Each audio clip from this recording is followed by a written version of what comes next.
తాండాలో ప్రధానమంత్రి సూర్యఘర్ ముక్తి బిజ్లీ యోజన పథకాన్ని 72 లక్షల వ్యయంతో ఎస్సీ ఎస్టీ గృహాలకు ప్రారంభించారు.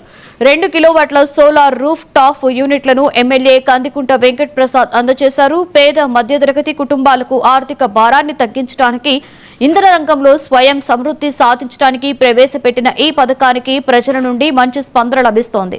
రాష్ట్ర ప్రభుత్వం కదిరి నియోజకవర్గంలో 1750 మంది ఎస్సీ ఎస్టీ గృహాలను ఉచిత ప్యానెల్స్ లో అందజేస్తోంది.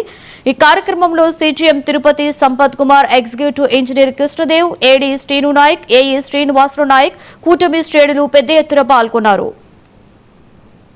ఈ రాష్ట్రంలో మొట్టమొదటిసారిగా ప్రధానమంత్రి ముఫ్త్ బిజ్లీ యోజన కింద పిఎం సూర్యఘర్ పథకాన్ని ఇక్కడ ప్రారంభిస్తున్నటువంటి సందర్భంగా మీరు ఒకసారి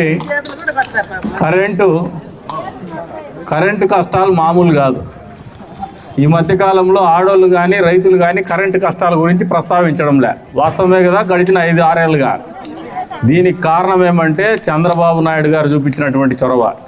అంతకుముందు కాంగ్రెస్ పార్టీ ఉన్నప్పుడు మీరు ఒకసారి ఆలోచన చేస్తే రైతాంగం కూడా పొలం గట్ల మీద ఇళ్లలో పడుకొని కరెంటు కోసం ఎదురు చూసినటువంటి పరిస్థితులు వాస్తవమా కాదా?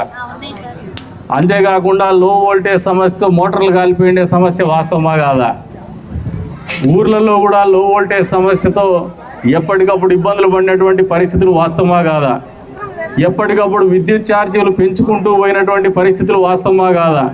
కరోనా వచ్చి ప్రజలు ఇబ్బంది పడుతూ ఉంటే కరోనా లాక్డౌన్ ఎత్తేసే టయానికి కరెంటు బిల్లు కడితే షాక్ కొట్టినటువంటి పరిస్థితుల్లో జగన్మోహన్ రెడ్డి విద్యుత్ ఛార్జీలు, ట్రూ అప్ ఛార్జీల పేరు మీద విద్యుత్ ఛార్జీలు పెంచినటువంటి పరిస్థితులు వాస్తవమా కాదా? ఒక్కసారి ఆలోచన చేసుకోండి.